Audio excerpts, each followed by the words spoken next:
everyone, welcome back to Decrypting Math. Today we're going to be going over order of operations.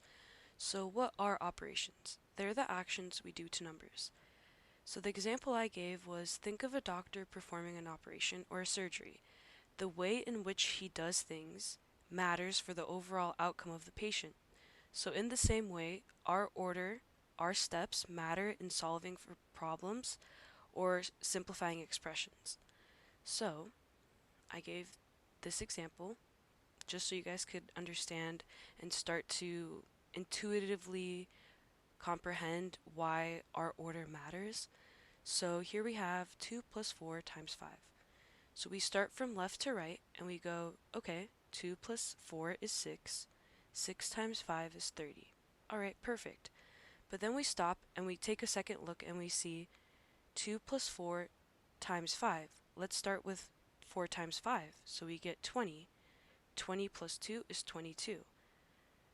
But how is that possible? Because that would mean that we get two different answers for the same expression, right? So that's why steps and order matters in math, because obviously 30 does not equal 22.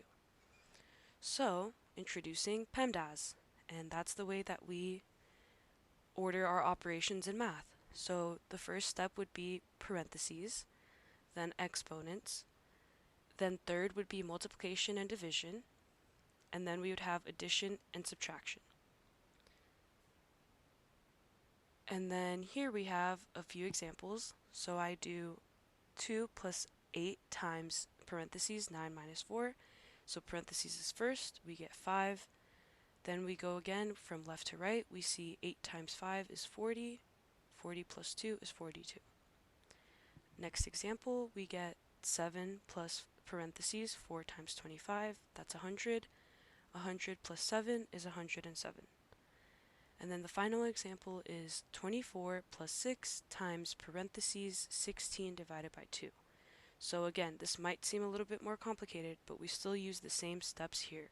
Parentheses is first. So inside the parentheses we have 16 divided by 2, which is 8. And then next, again, we start from left to right. 24 plus 6 times 8. 6 times 8 is 48. And then we get 24 plus 48, which is 72.